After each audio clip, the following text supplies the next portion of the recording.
제가 10년 전에 군복무를 마쳤습니다. 보기와 다르게 현역 육군입니다. 예비역이 끝나고 이제 민방위 2년 차에 들어갔습니다. 육군 부대마다 경례 구호가 조금 다르더라고요. 최근에 어떤 유튜브나 뭐 이런 걸 보니까 저는 군대에 있을 때 충성이라고 하지 않고 강철이라고 했습니다. 사단 이름이 강철 사단이었기 때문입니다. 그런데 어떤 부대는 필승이라기도 하고 또 어떤 부대는 전진 이렇게 하고 어떤 부대는 단결 이렇게 하기도 합니다. 낯설시죠? 낯서시죠, 여성분들. 아마 저보다 좀 연배가 되신 분들이나 또는 여성분들처럼 군대를 가시지 않는 분들에게 익숙한 경례 구호는 충성입니다. 제가 충성이라는 단어의 뜻이 갑자기 좀 궁금해서 네이버에 충성 이 두 글자 딱 쳤습니다. 그랬더니 국어사전에 마음속에서 우러나오는 정성, 임금이나 국가에 대한 충실함 이런 의미가 나왔습니다. 군인이 충성하는 것을 나라에 대한 마음속의 어떠한 정성, 충실함, 의무, 믿음의 표현이라고 한다면 우리가 하나님께 충성하는 것도 마찬가지로 하나님을 향한 어떠한 신실함, 마음속에서 우러나오는 정성이 아닐까 이렇게 한번 생각을 해봤습니다. 제가 충성에 대한 정의를 이렇게 내려본 이유는 오늘 본문에 기록된 서머나 교회 하면 사실 많은 분들이 떠올리기에 충성이라는 단어가 먼저 떠오를 겁니다. 예수님께서 서머나 교회를 통해서 우리가 잘 알듯이 내가 죽도록 충성하라 말씀을 하시기도 했고요. 실제로 믿음 다하여서 하나님 믿는 신앙을 포기하지 않다가 성경 외의 어떤 역사적 자료에서 가장 오래 전에 가장 먼저 순교한 폴리갑이라고 하는 사람이 이 서머나 교회의 감독이었기 때문입니다. 폴리갑은 사도 요한의 제자였습니다. 그래서 사도 요한이 이제 죽고 난 후에 이 서머나 교회의 감독이 된 인물입니다. 그런데 폴리갑은 주후 155년경에 이 관료들 앞에 끌려갑니다. 왜 끌려갔냐면 무신론자라는 죄명으로 로마 당국에 고소당했기 때문입니다. 당시 그리스도인들은 신앙 때문에 로마 당국에 고소를 당하고 심지어 순교하기도 했습니다. 그런데 이 고소하는 사유 중 하나가 무신론이었습니다. 좀 이해가 가지 않지 않습니까? 하나님 믿는데 왜 무신론이지? 이해가 가지 않습니다. 많은 신들이 있었지만 유일신 하나님만을 섬기고 다른 신들을 배척했기 때문입니다. 당연히 황제 숭배가 극심했던 이 로마 시대에 폴리갑은 황제 숭배도 거부했겠죠. 서머나 관료가 86세의 노년인 이 폴리갑에게 찾아갑니다. 그리고 이렇게 얘기를 했어요. 황제를 주님으로 한마디만 하면 어떻겠냐? 그러면 너를 이 감옥에서 풀어주겠다. 이렇게 딜을 제안합니다. 폴리갑이 순응했을까요? 안 했습니다. 이를 거부합니다. 오히려 자신은 그리스도인이기 때문에 나에게 해를 한 번도 가하시지 않고 나의 구주이신 하나님을 배반할 수 없다. 이렇게 유언을 남깁니다. 로마 황제가 아닌 진짜 왕이신 하나님을 믿는 것을 고수하면서 결국 화형에 처해져서 순교당하게 되는 인물이 폴리갑입니다. 그가 왜 순교당했습니까? 그리고 서머나 교회는 왜 핍박을 받고 있을까요? 죽음의 위기 앞에서도 결코 포기하지 않은 것이 있었기 때문입니다. 그것이 바로 그리스도를 믿는 신앙입니다. 로드니 스타크라고 하는 종교사회학자가 있습니다. 이분이 순교가 기독교에 큰 영향을 끼쳤다라고 말을 합니다. 초대교회 순교자들이 순교라는 고비용을 지불하면서까지 이들의 믿음을 지키려고 했던 이유를 일종의 보상장치로서 하나님 나라, 천국, 그리고 복음의 위대함이 그들에게 주어졌기 때문이라고 설명을 합니다. 다소 조금은 우리의 가치관과 맞지 않을 수도 있습니다. 약간 좀 세상적인 접근 방식이긴 합니다. 하지만 폴리갑의 순교를 그리스도를 향한 믿음, 충성심, 그분께 받은 구원이라고 하는 종교적 보상으로 본다면 어려움 속에서도 신앙을 부인하지 않고 오히려 죽기까지 복종할 수 있었던 믿음의 확신을 그가 가지고 있었기 때문에 죽음을 불사할 수 있었던 겁니다. 서머나는 에베소로부터 약 북쪽으로 50km 정도 떨어진 항구 도시입니다. 로마 황제에 대한 어떤 충성심이 굉장히 깊은 도시였습니다. 그래서 어떤 전투에서 로마의 편에 서기도 했던 도시였고, 로마 여신을 위해 신전을 처음으로 바친 도시가 서머나입니다. 위의 상황들을 염두에 둔다면 이 서머나 교회는 정말 신앙생활하기가 쉽지 않은 그런 동네입니다. 그럼에도 서머나 교회는 박해 가운데에 순교자를 배출하기까지 열심을 다했습니다. 그렇게 할 수 있었던 이유가 무엇일까요? 우리가 지난주에 일곱 편지를 읽을 때 기억해야 하는 어떠한 일종의 순서가 있다라고 말씀을 드렸습니다. 그리고 제가 그거를 기억해야 한다라고 말씀을 드렸죠. 강의 안에도 나와 있습니다. 제일 먼저 나오는 순서가 무엇입니까? 그리스도의 칭호입니다. 8절 말씀을 보십시오. 자, 그리스도의 칭호가 나옵니다. 첫 번째 칭호는 처음이며 마지막이라는 것입니다. 박해 속에 신음하는 서머나 교회 성도들에게 예수께서 자기 자신을 소개하는데 처음이며 마지막이라고 소개합니다. 이 땅의 모든 주권이 하나님께 있다라는 겁니다. 예수님께서 처음부터 끝까지, 심지어 요한계시록 곳곳에서 알파요 오메가, 끝까지 서머나 성도들과 함께 계시고 지금 일어나는 박해와 같은 모든 일들에 대한 통치권과 주권을 지니신 분으로 예수께서 계신다라는 말씀입니다. 시간의 시작이 우리는 언제인지 알 수 없고 또 시간의 끝이 언제일지 결코 알 수 없지만 분명한 것은 세상 시작할 때부터 세상이 끝날 때까지 우리 구주 예수께서 우리를 돌보시고 우리와 함께 하시고 이 세상의 모든 영역에서 그분의 주권이 작동하고 있다는 겁니다. 이어서 죽었다가 살아나신 이로 소개하고 서머나 교회를 격려합니다. 어쩌면 서머나 교회가 놓인 상황과 가장 알맞은, 잘 맞는 위로가 아닐까 생각이 듭니다. 박해 속에 죽음이 바로 눈앞에 닥친 상황입니다. 그러나 예수님께서도 박해 가운데에 아버지의 뜻에 따라 순종함으로 죽으셨습니다. 그리고 부활하심으로 생명을 되찾으셨죠. 죽음에까지 그분의 권능을 행사하셨습니다. 그분이 먼저 우리보다 죽으셨고 부활하심으로 생명을 되찾았기 때문에 죽음의 권세도 그분의 주권 아래에 놓여져 있습니다. 그 사실 하나로 그들은 엄청난 위로를 받았을 겁니다. 우리에게 이 두 가지 칭호는 큰 위로가 됩니다. 예수께서는 모든 시간, 모든 역사의 주관자이실 뿐 아니라 심지어 우리가 가장 두려워하는 그 죽음이라고 하는 미지의 영역까지도 주권을 행사하시며 그 죽음을 정복하신 분입니다. 모든 시간과 모든 장소와 모든 상황에 우리 구주께서 항상 함께 하시기 때문에 2000여 년 전에 있었던 이 서머나 교회뿐 아니라 우리 역시도 그분 발 아래 복종하기만 한다면 우리에겐 사망이 아니라 영원한 생명이 주어지게 될 겁니다. 그러니 우리가 알 수 없는 시간으로부터 주님 오실 끝날까지 전 시대, 온 우주의 역사와 주권자이신 하나님께서 우리의 모든 실상을 훤히 들여다보고 계신다라는 사실을 기억하시기를 바랍니다.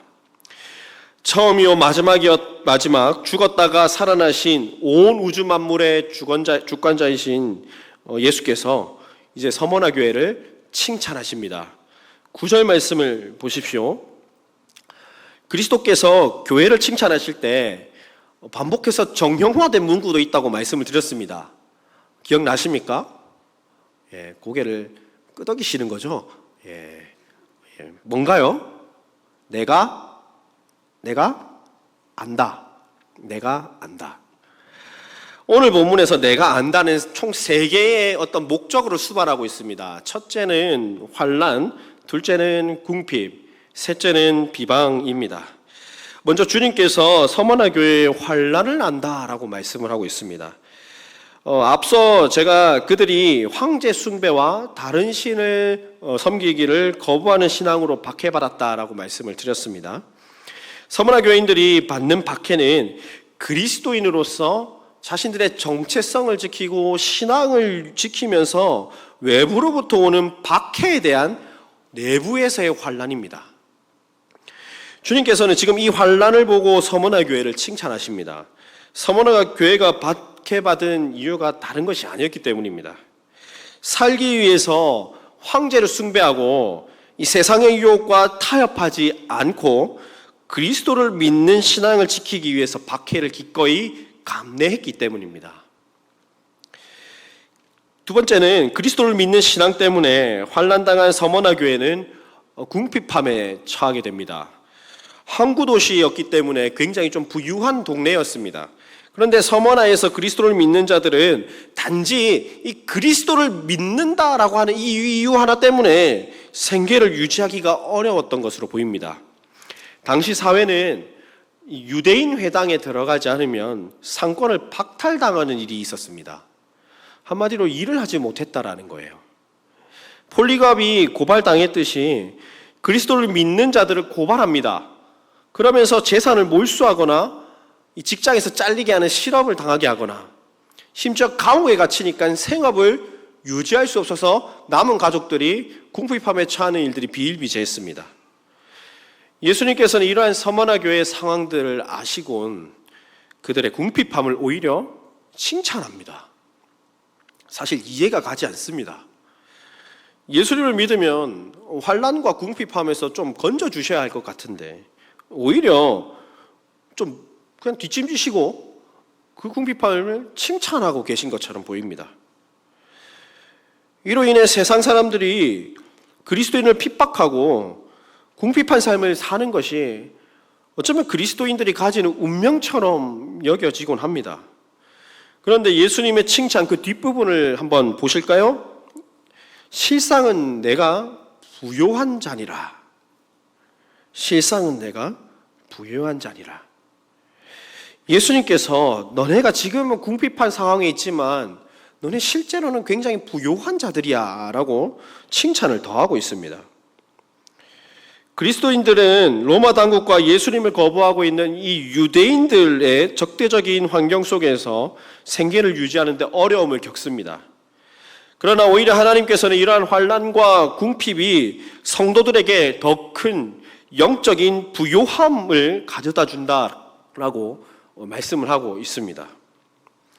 마가복음 10장 29절과 30절을 보면 이렇게 기록을 합니다. 나와 복음을 위하여 형제나 자매나 어머니나 아버지나 자식이나 전토를 벌인 자는 현세에 있어 집과 형제와 자매와 어머니와 자식과 전토를 100배나 받되 박해를 겸하여 받고 내세에 영생을 받지 못할 자가 없느니라. 아멘. 예수님께서는 결코 성경 어디에서도 나를 믿으면 환난이 없다, 나를 믿으면 부자가 된다, 나를 믿으면 로또 당첨된단다 이렇게 말씀하신 적이 전혀 없습니다. 오히려 심령을 가난하게 하라 말씀합니다. 오히려 복음과 예수님 때문에 세상의 모든 것을 포기하라고 말씀합니다. 박해를 기꺼이 감내하라 말씀합니다. 그럴 때 우리를 뭐라고 불러주시냐면 부요한 자다 불러주십니다. 왜 그렇습니까? 그리스도의 제자된 삶은 도대체 어떤 삶입니까? 나를 부인하고 나의 십자가를 지고 예수님을 따라가는 길이기 때문입니다. 심지어 예수님께서 먼저 이 삶을 보여주셨습니다. 인간이 되셨죠. 십자가에 달려 죽으셨습니다. 낮아지시되 끝까지 낮아지심으로 이 삶을 먼저 보여주셨습니다. 예수님의 제자된 삶의 끝에는 결국 무엇이 남냐면 하나님 나라라는 영원한 복이 주어지기 때문입니다. 그래서 그 길이 참 생명의 길이구나, 그 길만이 우리가 영원히 살 수 있는 길이구나, 영원한 복을 받는 길이구나라는 것을 알고 우리는 믿고 나아가는 겁니다. 그리스도를 위해 박해를 받는 자는 겉모습으로 볼 때는 정말 저 사람 불행하다 여겨질지도 모르겠습니다. 그런데 그 속사람은 세상 그 누구보다 부요한 자라고 성경은 말을 하고 있습니다. 그리스도를 믿음으로 환난과 박해를 받은 자들에게는 실상은 하나님 나라라는 엄청나고 거대한 유업이 이미 주어졌기 때문입니다. 오히려 심령이 가난한 것이 오히려 우리에게 참 복이라는 역설적인 은혜가 우리에게 주어져 있습니다. 마지막으로 예수님께서 그들을 향한 비방이 있다라는 것을 알고 계십니다.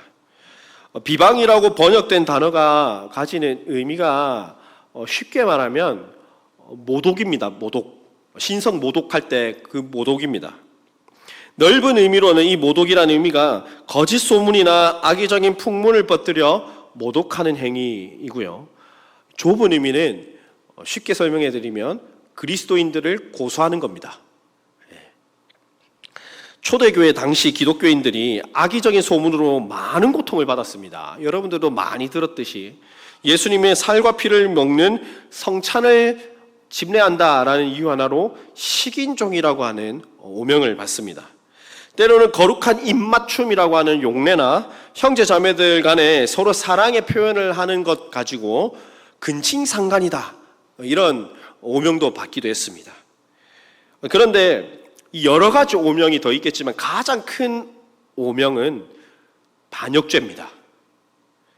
당시 황제 숭배를 하지 않는다라는 것은 로마 제국의 반기를 드는 행위였습니다. 앞서 언급했듯이 폴리갑이 순교당할 때도 이와 유사한 이유로 체포당했고 고소당했습니다. 마찬가지로 많은 유대인들이 이 로마 당국의 그리스도인들을 고소했고 많은 그리스도인들이 핍박받고 순교당했습니다. 본문에 이러한 거짓 비방의 주동 세력들이 기록되어져 있습니다. 9절 말씀을 다시 한번 보실까요? 이렇게 기록을 하죠. 자칭 유대인들. 자칭 유대인들. 자칭 유대인이라 하는 자들의 비방도 알거니와 실상은 유대인이 아니라고 말씀합니다. 심지어 뭐라고 말씀하십니까? 사탄의 회당이라고 말씀을 합니다. 그들은 목숨과 같이 여기던 율법을 지키지 않았습니다. 하나님의 언약 자손이라는 정체성을 지키지 않았습니다. 율법을 오히려 무기로 사용하고 율법을 폐하는 자라고 그리스도인들을 비방하기에 이릅니다. 오히려 그들은 하나님을 대적하는 일에 있어서는 안식일에 사형을 집행하면서까지 안식일 규례를 어깁니다. 뭘 어긴 겁니까? 율법을 어긴 겁니다. 더욱이 유대인들이 그리스도인으로 회심하는 것을 막고자 참소하는 자인 사탄의 도구가 되어서 하나님의 백성들인 그리스도인을 협박하고 고소하고 핍박했습니다. 그들은 진정한 영적인 이스라엘이 아니었습니다. 그들은 민족과 종교적인 입장에서는 유대인일지도 모르겠지만 마음속에는 예수를 구주로 모시지 않았습니다. 사탄의 회당으로서 예수의 제자된 삶을 사는 자들을 오히려 핍박하는 표면적인 유대인들이었습니다. 하나님의 말씀을 알고 언약을 아는 이들이 오히려 사탄의 손을 잡았고 하나님의 대적인 사탄의 활동을 수행하는 회당이 되어버렸습니다. 이처럼 서머나 교회는 정말 말도 안 되는 이유로 핍박당하고 생각지도 못한 환난을 겪게 됩니다. 단지 그리스도를 믿는다라는 그 이유 하나로 반역죄의 무신론자라는 죄명을 뒤집어쓰고 모독당했습니다. 자신들의 권리를 잃어버리기도 했고 감옥에 갇혀 고문당하기도 했습니다. 때로는 황제 숭배를 강요할 때 폴리갑처럼 거부하다가 순교당하기도 했습니다. 때로는 비아냥거리면서 저 사람은 식인종이다, 근친상간이다 이런 오해도 받기도 했습니다. 그러나 이러한 비아냥거리들은 서머나 교회의 신앙을 결코 흔들지 못했습니다. 서머나 교회는 이러한 상황 속에서도 믿음을 잘 지킨 교회라고 받게 됩니다. 책망받지 않습니다. 오늘 서머나 교회는 예수께서 책망하지 않으십니다. 그들은 교회로서 그리스도를 믿는 신앙을 끝까지 지켜왔고 황제 숭배의 강요 앞에서도 목숨 걸고 믿음을 지켜왔기 때문입니다. 오히려 그들을 향한 환난과 궁핍, 비방은 그리스도께서 견뎌낼 수 있는 시험만 허락하신다라고 하는 그 말씀의 증거임과 동시에 그리스도를 믿는 참 신자들에게 주어지는 참 유익이 있는 그런 시험임을 보여줍니다. 그런 교회에 주님은 두려워하지 마라 말씀합니다. 사실 여기까지는 이해가 갑니다.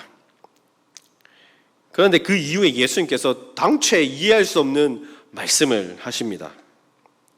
10절 말씀을 보십시오. 그리스도를 믿는다는 이유로 환난당하고 재산 잃고 궁핍함에 허덕이며 살아가는 것도 모자라서 앞으로 환난이 더 있을 거라 얘기합니다. 주님이 좀 너무한 거 아닌가라는 생각 드시지 않나요? 언제 붙잡혀가서 죽을지 몰라 숨이 막혀 죽을 것만 같고 돌파구를 찾을래야 찾을 수 없는 정말 극악의 상황에 놓여 있는데 예수님께서는 앞으로 더 환난이 있다라고 말씀하실 뿐입니다. 심지어 마귀가 성도들을 감옥에 가둬서 시험할 거라고도 말씀하시고요. 10일이라는 정확한 기한까지 주시면서 환난을 받게 될 것이다. 이렇게 서머나 교회에게 말씀합니다. 아무리 그리스도인이라고 하지만 내 목에 칼이 들어오고 쇠고랑을 차서 언제 죽을지 모르는 그 상황에 놓인다면 그 누가 두려워하지 않을 수 있겠습니까? 정말 절망스러운 말씀만 하시는 예수님이 어차피 좀 너무 야속해 보이기까지 합니다. 그런데 예수님께서 이렇게까지 말씀하시는 이유가 무엇일까요? 앞서 함께 본 2장 8절에 나오는 그리스도의 칭호를 한번 생각해 봅시다.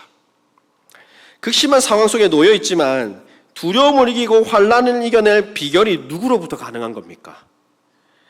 처음이자 마지막 죽었다가 살아나신 예수 그리스도 때문에 가능한 겁니다.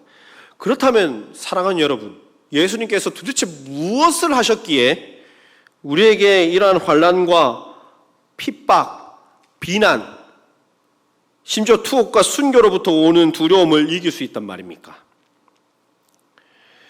예수님께서 온 우주의 주인이 되실 뿐 아니라 그분께서 박해를 그분의 통치 아래 두었기 때문입니다. 그래서 예수님께서 죽음을 먼저 경험하셨습니다. 그리고 그 죽음을 이기시고 어둠의 권세를 깨부수셨습니다. 그로 인해 죽음조차도 그분의 발 아래에 두었습니다. 다시 말해 우리의 환난을 예수님께서 저 먼 발치에서 바라보고 계신 것이 아니라 방관하고 계신 것이 아니라 우리보다 앞서서 우리 안에서 우리와 함께 그 환난을 함께 이겨내고 계시다라는 겁니다. 사랑하는 성도 여러분, 반드시 환난은 끝이 납니다. 10일이 가리키는 의미는 환난이 그리 길지 않은 기간이라는 것을 말합니다. 짧은 기간 동안이라는 의미를 담고 있습니다. 10일이 지나면 그 환난이 끝이 납니다. 우리는 환난 기간 동안 그리스도의 인내를 배워야 되고 그 인내를 통하여서 우리의 신앙을 더욱더 연단해 나가야 됩니다. 나를 올가매고 유혹하는 것들과 타협하고 신앙생활을 하는 것이 아니라 오히려 우리에게 닥쳐오는 환난과 핍박 가운데서 인내와 연단, 그로 말미암는 소망을 품고 더욱 하나님을 바라고 하나님을 붙드는 시험 기간인 셈이 바로 우리의 환난 기간입니다. 저도 그렇고 여러분들도 그렇게 생각할 거라 믿습니다. 나그네와 같은 인생길, 폭풍 좀 없었으면 좋겠습니다. 순탄했으면 좋겠습니다. 기도하는 거 다 이루어지고 원하는 거 다 이루어지고 내 앞에 오는 폭풍이 있으면 갑자기 틀어서 옆 성도한테 가고 막 그랬으면 좋겠습니다. 이러면 안 되지만, 그러나 우리 인생길이 언제나 평탄하던가요? 33년 산 제 인생도 그렇게 평탄하지는 않았습니다. 평탄하시던가요? 언제 어디서 폭풍이 몰아닥칠지 아무도 모릅니다. 언제 나를 시험하는 일들이 나의 믿음을 막 이리저리 흔들어 놓을지 아무도 모릅니다. 그러나 우리는 우리의 인생을 주관하실 하나님을 신뢰해야 됩니다. 그분께 접붙임 바 된 믿음을 가져야 합니다. 성경에 욥이 당했던 시험, 하박국이 당했던 시험 한번 기억해 보십시오. 그 끝에 무엇이 남았습니까? 욥은 내가 귀로 듣기만 하였사오나 이제는 눈으로 하나님을 봅니다 라고 고백했습니다. 하박국은 다 잃어도 오직 여호와로 인하여 나는 즐거워하고 기뻐합니다. 감사합니다. 이렇게 고백을 했습니다. 환난이 끝이 나고 그 환난을 제 인생에서 소거해가고 나니 하나가 남습니다. 무엇입니까? 하나님입니다. 그 하나님은 우리의 인생을 결코 패배의 자리로 인도하시지 않습니다. 반드시 승리의 자리로 이끌어 가실 겁니다. 그리스도인들이 겪는 온갖 고난을 마치 옹호하고 계신 것처럼 보이지만 그 예수님 다시 한번 생각해 보십시오. 그분이 먼저 고난 당하셨잖아요. 그분이 먼저 죽으셨습니다. 그리고 그분이 먼저 부활하셔서 우리의 부활의 첫 열매가 되셨습니다. 예수께서 우리의 고난을 방관하거나 옹호하신 것이 아니라 우리의 고난을 먼저 경험하셨기 때문에 우리에게 두려워하지 말라. 그 고난 너머에 계신 하나님을 바라보라 하시는 겁니다. 사랑하는 성도 여러분, 어려움 가운데 계십니까? 때론 사방이 나를 우겨싸서 도저히 돌파구를 찾을 수 없을 것 같은 상황에 놓여 계십니까? 이 시간들도 온 우주의 주권자이신 주님 안에 붙들려 있는 시간임을 기억하시기 바랍니다. 하나님은 우리의 시험과 문제를 풀어가는 이 시간들을 이용하셔서 우리를 더 연단시킬 겁니다. 마지막으로 요한은 환난의 때에 놓인 자들에게 한 가지 교정 작업을 진행합니다. 10절 말씀 다시 한번 보십시오. 어떻게 말하고 있습니까? 내가 죽도록 충성하라 이렇게 말씀합니다. 환난을 당한 자들에게 예수께서 충성을 요구하십니다. 우리가 어려운 가운데 놓여 있을 때 그저 해야 할 일은 낙심하고 넘어져 있고 그런 상황들보다 충성하는 일입니다. 충성이라는 단어를 헬라어 원문을 보면 여러분들 정말 잘 아는 단어입니다. 피스투스, 믿음, 신실함 이런 단어입니다. 죽음의 순간에 이르기까지 하나님을 향한 믿음을 신실하게 유지하라는 겁니다. 예수님께서도 똑같이 말씀하셨습니다. 누구든지 나를 따라오려거든 자기를 부인하고 자기 십자가를 지고 나를 따르라. 십자가를 지고 가는 그 길은 평탄하지 않습니다. 충성이 요구됩니다. 믿음이 요구됩니다. 신실함이 요구됩니다. 그리고 그 길에는 수많은 환난이 있습니다. 그 환난이 나를 에워싸서 나의 믿음을 흔들고 유혹하고 뿌리 뽑으려고 날마다 사탄이 나를 공격합니다. 그럼에도 불구하고 우리는 주님 앞에 신실함으로 믿음을 다하여서 충성된 마음으로 일관성 있게 주님 앞에 서 있어야 됩니다. 단순한 자기 부인의 이야기가 아닙니다. 죽음이 내 눈앞에 있더라도 우리 주기철 목사님께서 말씀하셨듯이 일사가고 지사충성, 여주동행의 정신으로 하나님 앞에 충성할 수 있어야 된다는 겁니다. 타성에 젖어서 타협하며 살아가는 신앙이 아니라 믿음의 야성을 가지고 신앙의 야성을 가지고 주님 앞에 올바로 서 있을 수 있어야 된다는 겁니다. 그러나 순종에 이르는 믿음에는 큰 대가가 따릅니다. 그러나 반대로 큰 상급도 존재함을 기억하시기 바랍니다. 10절 마지막 부분을 제가 읽어드리겠습니다. 그리하면 내가 생명의 관을 내게 주리라. 아멘. 당시 서머나 지역에는 운동 경기가 굉장히 많이 일어났습니다.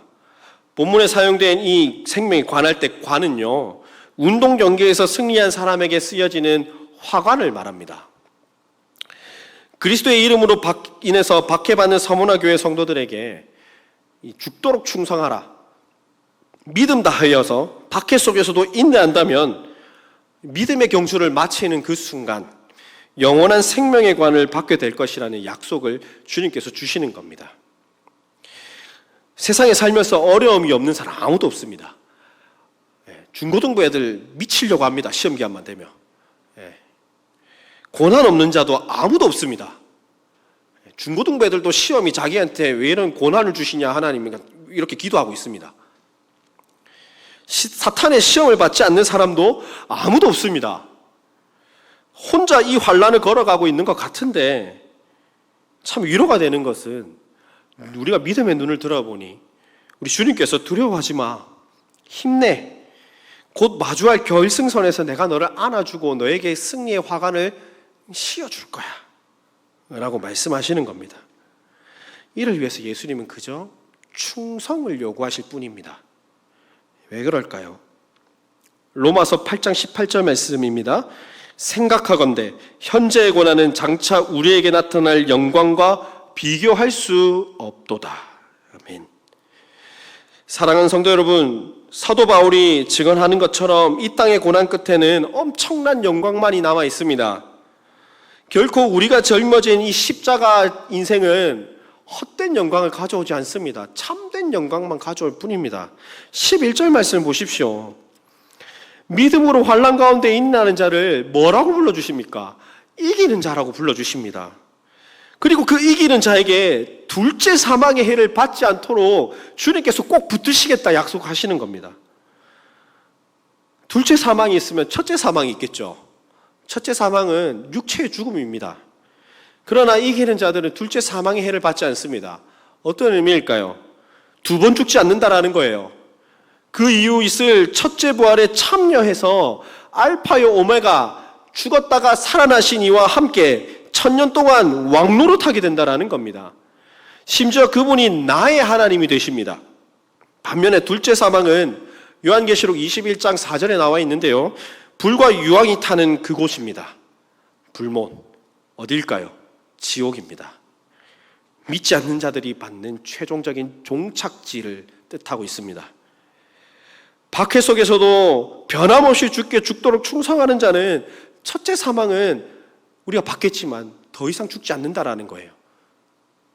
둘째 사망을 받지 않고 생명의 화관을 쓰고 영원한 천국, 그 상급이 우리에게 보장되어 있다라는 말씀입니다. 사랑하는 성도 여러분, 우리는 결코 죽음으로부터 패배하지 않습니다. 우리가 잘해서 그런 게 아닙니다.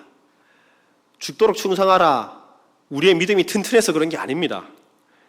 예수님께서 이미 죽음으로부터 승리를 거두셨기 때문입니다. 믿는 신자, 우리는 그분 아래에 사는 자들이기 때문입니다.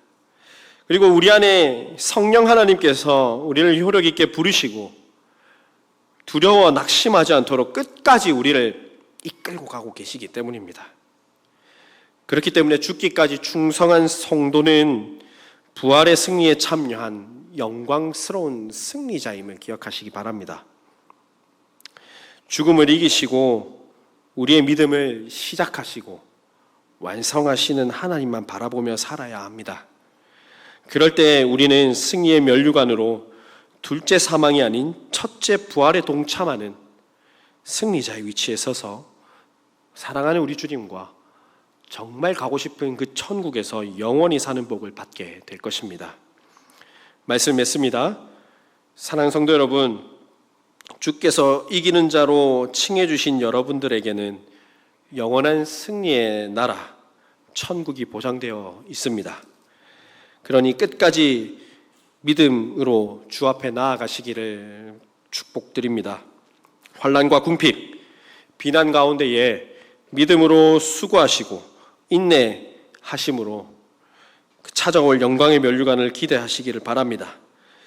죽기까지 순종하신 예수 그리스도의 그 십자가를 기억하고 세상의 유혹과 우리를 향한 어떠한 조롱 속에서도 흔들림 없는 믿음으로 승리의 면류관을 받아쓰기까지 충성하시는 저와 여러분의 복된 삶, 정말 충성하는 삶 되시기를 주의 이름으로 축원합니다.